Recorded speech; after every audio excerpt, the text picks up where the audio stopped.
pokoknya ada ambisi negara-negara sekutu, bukan ambisi ya. Pokoknya jangan sampai si Jepang dan Jerman itu jadi Betul. ini ya kan, jadi menguasai dunia. Iya, gitu. Jadi betul. harus coba dihancurin duluan. Nah, kira-kira Iya, gitulah. Ada tensi yang seperti itu, Iya. terutama karena melihat dominasi Hitler di Eropa waktu Betul. itu ya. Terus juga ya di Jepang juga waktu itu menguasai hampir semua Asia dan emang Betul. jadi ketakutan terbesar negara-negara Barat waktu itu.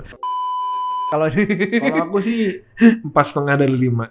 Oke. Ini hampir maksimal. Ya, jadi musiknya bagus ya, scoringnya bagus. Scoringnya bagus. Terus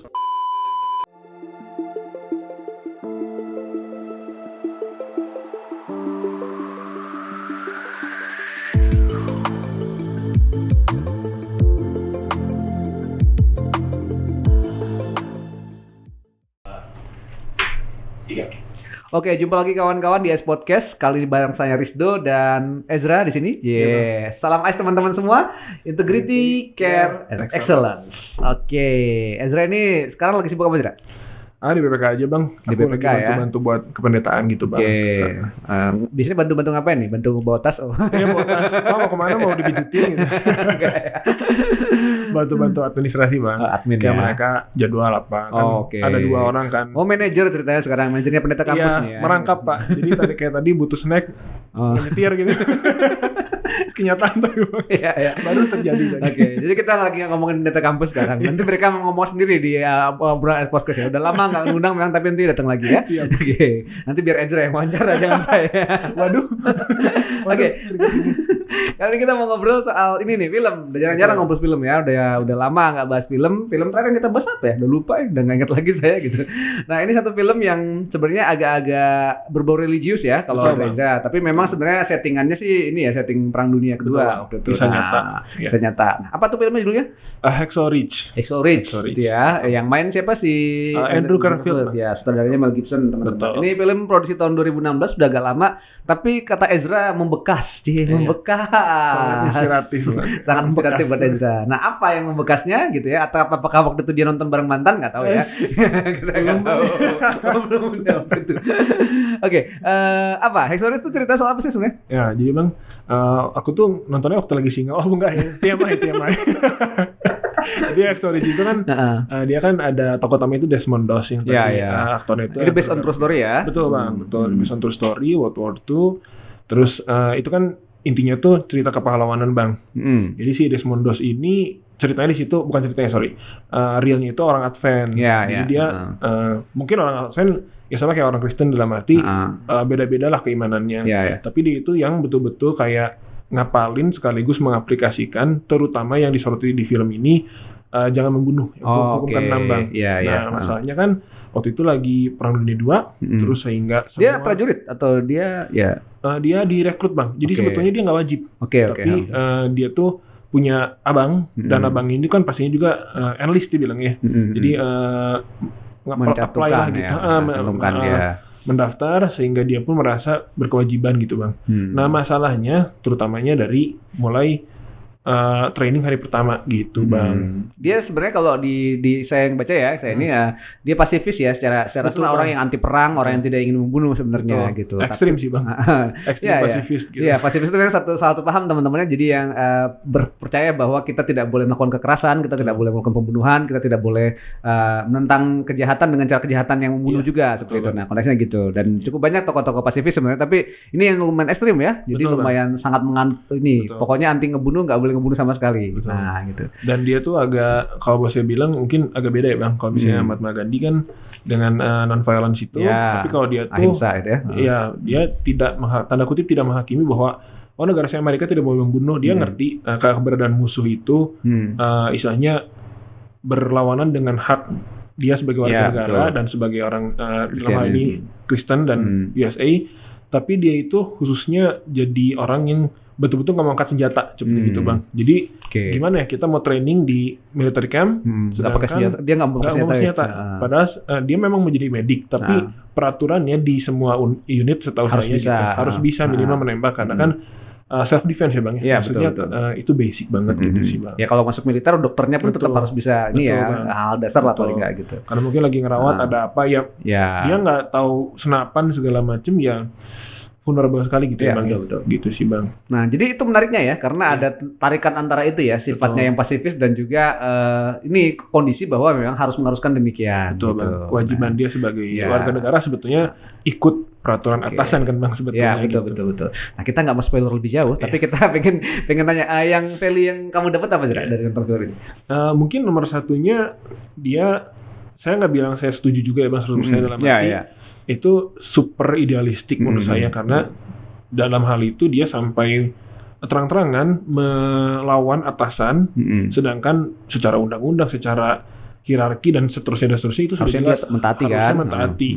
Hanya dia sangat kuat dalam memegang prinsip, prinsip dan keimanannya, sehingga dia itu kayak pokoknya menurut saya ini benar, saya nggak bisa lawan. Dalam hal ini kan toh prinsipnya itu menurut saya Bang nah, positif, dalam arti kan dia memang hanya mau merawat tanpa mengangkat senjata.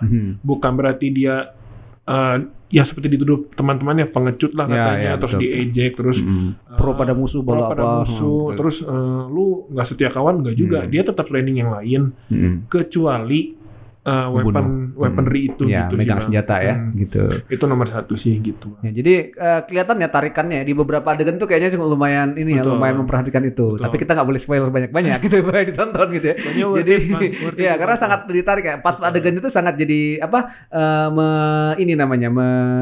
membuat kita berpikir kan, membuat kita jadi ini bener nggak ya? Kita nggak perlu setuju sepenuhnya dengan si Desmond Doss yang diperankan si siapa Andrew Garfield gitu. Jadi tidak perlu sepenuhnya setuju, tapi kita justru tindakan dan adegan-adegan itu bikin kita berpikir ya soal bagaimana kita mempertahankan prinsip. Oke. Kalau dari saya sih jujur, saya waktu lagi nonton gitu ya Bang, kan mungkin termasuk salah satu yang inspiratif / favorit. Jadi kan pengulangan itu terjadi, maksudnya aku nonton lagi gitu kan. Jadi ini berapa kali lu nonton? Beberapa kali Bang. Memang mungkin termasuk salah satu yang favorit lah gitu. Udah lama nggak nonton, keinget lagi, nonton lagi, karena ya gampangnya gini, aku mencoba di posisi dia gitu ya Bang ya. Katakanlah aku punya suatu prinsip yang mungkin tanda kutip tidak salah, tapi dipandang terlalu ekstrim atau dianggap coba yang lain gitu Bang. Cobalah toleran sedikit, cobalah beradaptasi. Ya aku jujur sama nonton kayak aku belum tentu bisa. Gitu Bang. Tapi kamu sebenarnya orang yang idealis nggak sih? Kind of Bang.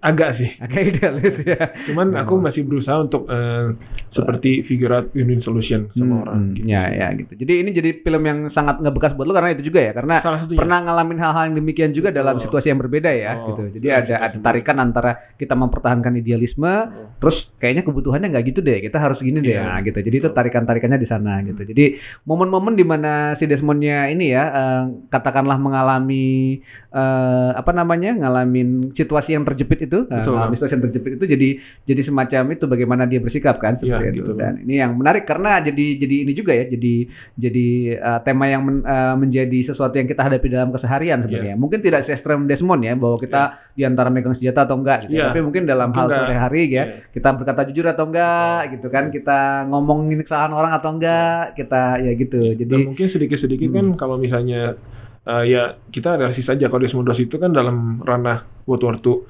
nyawa gitu ya Bang. Katakanlah jauh sebelum nyawa, yang aku kagum tuh salah satunya kenapa dia seperti ingin sekali terjun dengan prinsip yang kuat itu, karena kalaupun seandainya dia nggak mau angkat senjata, tadinya tuh tanda kutip atasannya tuh udah pengen jalan damai Bang. Berarti udahlah kamu pulang aja, nggak usah mengabdi di sini kalau nggak mau angkat senjata.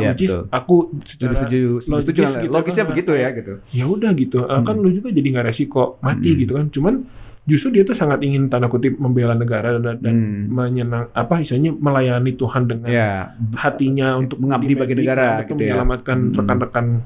Ya istilahnya kan dia juga pria, dia juga tidak mau orang lain tuh begitu Bang yang ngomong, dia nggak mau orang lain istilahnya meregang nyawa. Dia pria yang able, nggak ada disabilitas segala macam, dia di rumah aja aman gitu Bang. Jadi dia tuh berhakam sama martial court gitu kan. Soalnya karena sampai ke atasan betul-betul terang-terangan nggak mau melawan atasan, jadi kesannya gitu. Cuman ya karena satu dan hal tidak di spoiler ya. Silakan ya bagaimana dia menghadapi tantangan dan situasi yang terjepit seperti itu. Nah itu menarik karena banyak quote-quote juga yang menarik ya. Jadi kata-kata yang diangkat dan itu jadi membuat kita berpikir ulang soal prinsip yang kita anut dan prinsip yang kita pegang seperti itu. Karena kan real life story ya Bang. Ya betul. Orangnya juga baru meninggal tuh tahun 2000 10 gitu. Pokoknya udah tua banget lah bang. Gitu. Salah satu ini ya, jadi dianggap veteran perang juga kan waktu itu. Dianugerahi medali gitu sih bang. Dan memang waktu itu situasinya memang kalau konteksnya ya Perang Dunia Kedua kan waktu itu ya, pokoknya ada ambisi negara-negara sekutu, bukan ambisi ya, pokoknya jangan sampai si Jepang dan Jerman itu jadi ini ya kan, jadi menguasai dunia, gitu. Jadi harus coba dihancurin duluan. Nah, kira-kira gitulah. Ada tensi yang seperti itu, terutama karena melihat dominasi Hitler di Eropa waktu itu ya, terus juga ya di Jepang juga waktu itu menguasai hampir semua Asia dan emang jadi ketakutan terbesar negara-negara Barat waktu itu. Konsekuensi war crimes juga. Iya, karena memang ya zaman itu ya susah ya, memang sangat sangat propaganda sih politiknya waktu itu. Oke, ini menarik dan ini mengangkat satu kepercayaan khusus ya, maksudnya mungkin nggak semua teman-teman Advent berpendapat seperti itu ya, nggak seperti itu kan, seperti itu. Tapi ternyata memang ini jadi sisi yang menarik karena bagaimana dalam tanda petik mungkin di kalangan Kristen sendiri mungkin sama Adventnya agak sedikit ini ya, agak sedikit nyinyir ya. Ada beberapa hal gitu. Ada perbedaan dan ini, tapi di sisi lain ini warga negara Amerika yang pengen membela negaranya kira-kira gitu ya, berkarya bagi negara. Ini jadi cerita yang sangat ini ya, walaupun dibilang ada tema religiusnya tapi justru sebenarnya sangat real life ya. Jadi ada hal yang bisa kita pelajari untuk banyak kasus di kehidupan kita gitu. Nah, menurut kamu apa ya yang cukup menyentuh, yang paling ini gitu, tanpa spoiler terlalu banyak tanpa terlalu banyak gitu, yang titik yang paling menyentuh dan ini actingnya bagus ya, Andrew lumayan bagus. Andrew Garfield itu sebetulnya menurut banyak kritik juga bagus bang, cuman mungkin di Amazing Spider-Man itu kan ya itu beda cerita.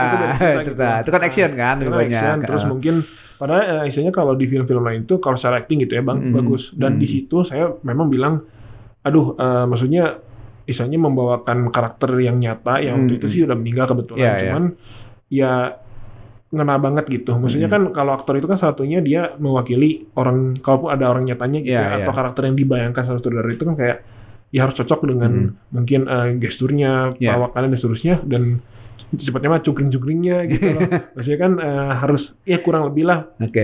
Sutradara Mel Gibson itu di gambarnya tuh mungkin di udah dia memang paling cocok Andrew Garfield. Nah, aku yang paling inspiratif sih jujur waktu intinya mah dia berusaha memperjuangkan, kalau ini mah dibaca di Google juga ada sih istilahnya dia tuh ingin menyelamatkan sebanyak-banyaknya bang. Jadi tangan dia tuh udah berdarah. Tangan itu udah berdarah karena di Rich itu kan kayak ada seperti turunan gitu bang jauh. Nah si pasiennya itu nggak bisa dibiarin di atas. Dia harus bawa ke manual gitu bang. Manual pakai ya walaupun udah pakai kain namanya itu ya bang apa? Baja gesekan. Bukan baja apa sih itu? Yang tali tambang ini, itu tambang banget gitu bang. Itu diturunin pelan-pelan sampai mungkin ada tanda kutip yang satu kali itu yang dibawa oleh film ini tuh 70 apa 70. Sepanjang malam dia tuh God help me get one more. Itu doa dia yang diulang-ulang. Jadi kayak dia tuh kayak bener-bener dia nggak ngangkat senjata, dia nggak bisa memenangkan perang dengan mengambil nyawa satupun cepetnya. Tapi secara kenyataan tuh kayak dia memang betul-betul apa ya bang ya, kayak stick to his principles. Jadi memang benar-benar mempertahankan prinsip sampai ke yang paling sakit sekalipun ya. Betul. Seperti itu. Bahkan yang lawan pun kalau nggak salah ditolong 3-5 orang gitu deh bang. Si musuhnya ditolong. Si musuhnya. Karena kalau terkapar. Jangan kebanyakan spoiler nanti seru. Tapi kayaknya bakal seru ya, karena memang banyak cerita-cerita dan adegan per adegannya memang menampilkan pertentangan itu ya antara prinsip dan situasi yang terjepit seperti itu. Lebih seru kalau nonton detail sih bang. Kan walaupun aku kasih sinopsis gitu kan. Ya pasti kan dramanya terus ada persahabatan. Momen pas lagi itunya gitu ya, itu memang pasti terasa berbeda kalau kita ngalamin dan nonton langsung, kira-kira seperti itu. Nah, kira-kira rekomendasi nih, kasih bintang berapa kalau kalau aku sih 4,5 dari 5. Ini hampir maksimal. Ya, jadi musiknya bagus ya, scoringnya bagus. Terus ya mungkin itu ya kombinasi dari, jadi karena mungkin kisah nyata, orang-orang bilang suka gitu kan, gampang dari kisah nyata, tinggal tanya gini kan, itu kan orang yang nggak tahu gitu. Aku bilang justru lebih tantangan ya, karena memang ada ini. Karena satu dia harus stick to the real history, tapi harus menghadirkan juga. Tapi juga nggak bisa sepolos itu sehingga tidak ada misalnya freedom of art, sehingga nggak ada emosinya, nggak ada ininya gitu. Tampilin aja sebisanya, nggak bisa gitu karena kan ini film komersial, karya seni gitu bang. Jadi aku bilang sih aku bilang pas setengah itu kayak memang pasti worth it lah kalau yang belum nonton. Sangat recommended gitu. Dan ini bukan cuma untuk kalangan Kristen ya sebenarnya. Ini bukan, karena ini isu yang diangkat tuh lebih ke arah bagaimana kita memegang prinsip di tengah situasi yang menekan seperti humanisme itu. sih Bang. Iya, betul. Walaupun memang ada unsur-unsur Kristennya pasti ada ya. Kebetulan tokoh utamanya seorang yang itu seorang Kristen gitu Bang. Tuh, ya. Oke, thank you banget nih ya sudah berbagi satu film yang recommended buat kita gitu ya. Buat teman-teman yang lagi nggak gabut juga ya, yang lagi pengen, dia agak gabut soalnya ditonton berapa kali soalnya gitu ya. Tapi karena saking menyentuhnya ya, ada beberapa film yang mungkin nggak cukup ditonton sekali teman-teman dan ini bisa berkali-kali ya untuk ditampilkan. Jadi teman-teman bisa silakan cek nanti ya, judulnya Hacksaw Ridge gitu ya, Mel Gibson tahun 2016, pemain utamanya Andrew Garfield ya, gitu sudah cukup terkenal. Nah, kita boleh nanti kalau udah teman-teman nonton boleh kasih komen, atau yang udah pernah nonton mungkin bisa kasih komen filmnya gini, menurut saya seperti itu, menurut saya adegan yang menyentuh yang mana. Nah, itu kita bisa. Saya nggak setuju gitu. Saya nggak setuju. Nggak setuju, saya pokoknya nggak setuju karena Ezra yang ngomong. Saya gitu. Iya gitu. Nanti kita bicara ya. Gitu. Tapi ini film yang menarik ya untuk ditonton dan emang bisa jadi salah satu. Berapa menit ya? Sampai hampir 2 jam ya? Kalau nggak salah ya Bang. Oke, jadi 2 jam kurang lah. Ya nanti saya juga kayaknya kepingin nonton untuk mencari tahu lebih jauh gitu kan. Apakah selera Ezra sesuai dengan saya gitu. Semoga tapi dari yang diangkat memang kayaknya ini sangat menarik untuk jadi refleksi kita bareng-bareng. Oke, thank you banget Zraya sudah berbagi rekomendasi filmnya. Teman-teman kalau punya rekomendasi film lain juga boleh share di komentar ya. Nanti siapa tahu kita bisa bahas atau kita undang teman-teman untuk ngebahas gitu ya. Nanti kita bisa ngobrol bareng-bareng di Ice Podcast berikutnya. Terima kasih yang udah menyimak semuanya. Salam Ice, Integrity, Care, and Excellence.